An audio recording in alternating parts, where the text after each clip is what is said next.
Good morning guys, welcome back to another vlog. Starting off nice and early in the morning, Friday, 20th of October. Plan today, just train some back, go down to Dad's, take him out to dinner for his birthday, and that's pretty much it. Alright guys, now let's get into the topic of this video. I'm going to overlay the training footage from yesterday actually, over this, but yeah, I hope you enjoy it. Now, what I want to talk to you today about is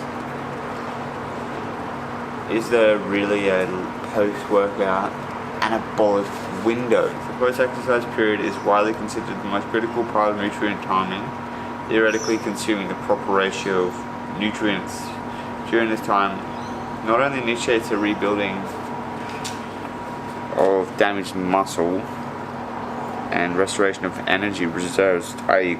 glycogen, but it does through a super compensated effect, essentially, because as anyone knows, if you've peaked before, by depleting then repleting, you get a short-term period of a super compensation, essentially, where your muscle bellies are all full and, well, I don't want to go into depth with it, but yeah. There's been a lot of research done over this in the last few decades.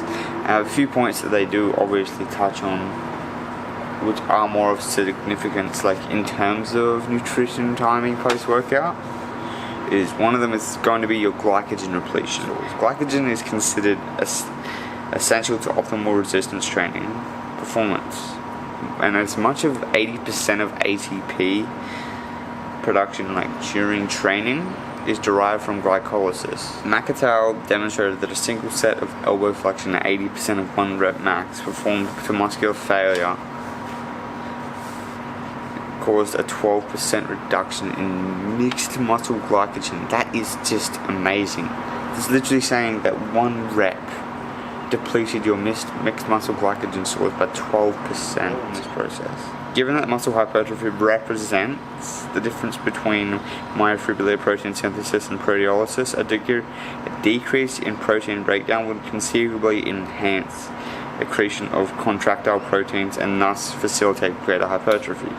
Accordingly, it seems logical to conclude that a protein carbohydrate supplement following exercise would promote the greatest reduction in proteolysis, since the combination of two nutrients has been shown to elevate insulin levels to a greater extent than carbohydrate alone.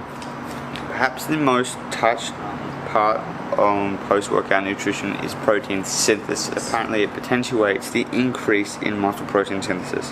Resistance training alone has been shown to promote a twofold increase in protein synthesis following your exercise, which is counterbalanced by which is counteracted by the accelerating rate of muscle breakdown. So you're basically just getting the exact same. It appears that the stimulatory effects of hyperamino acidemia on muscle protein synthesis, especially from essential amino acids, are potentiated by previous exercise. There is some evidence that carbohydrates had an additive effect on enhancing post-exercise muscle protein synthesis when combined with amino acid ingestion, but others have failed to find such a benefit. Now guys, that is suggesting that despite being upregulated, post-workout muscle protein synthesis is dampened by your catabolic pathways being also upregulated. Therefore, the ingestion of something post-workout that will downregulate catabolic pathways, therefore allows the anabolic pathways to be upregulated, and what better way to do that than a combination of carbohydrates and protein. Now, what does this all lead to?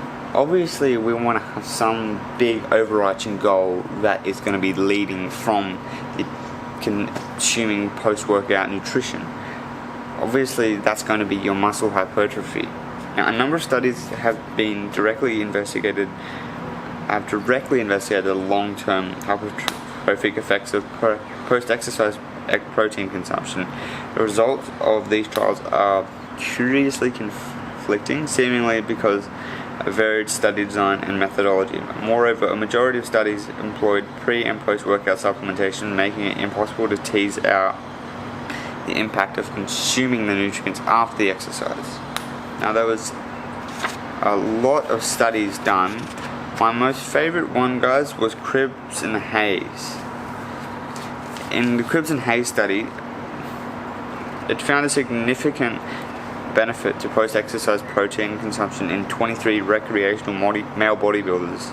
Subjects were randomly divided into either a pre-post group that consumed a supplementation containing protein, carbs, and creatine, both before and after training, or a more Eve group that consumed the same supplement in the morning and in the evening at least 5 hours outside the workout weeks. Results showed that the pre-post group achieved a significantly greater increase in lean body mass and increased type 2 area compared to more Eve.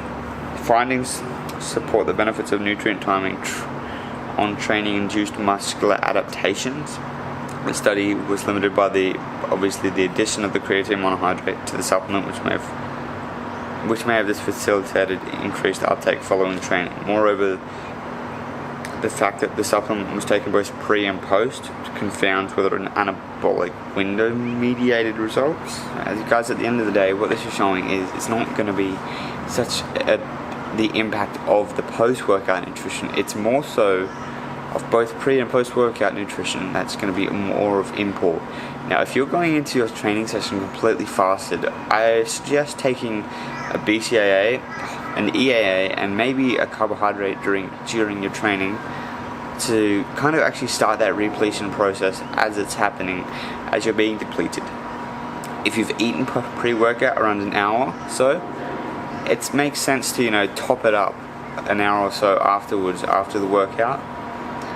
But you've also got to realize that you're not actually going to be very catabolic post-workout in a sense from if you've already eaten prior to training. You will to an extent, but you got to realize digestion time takes a long time. You could get away with just 30 grams of whey post-workout. But if you're wanting to optimize your training and recovery, I would suggest taking a whey protein and a form of carbohydrate post-workout, preferably of a high molecular weight, therefore it assists in gastric emptying, therefore allowing you to have more food later. Anyway guys, I really actually hope you enjoyed this. This is kind of my first video making of these. I'd like to actually kind of know what you guys think of it, and see you guys at the expo.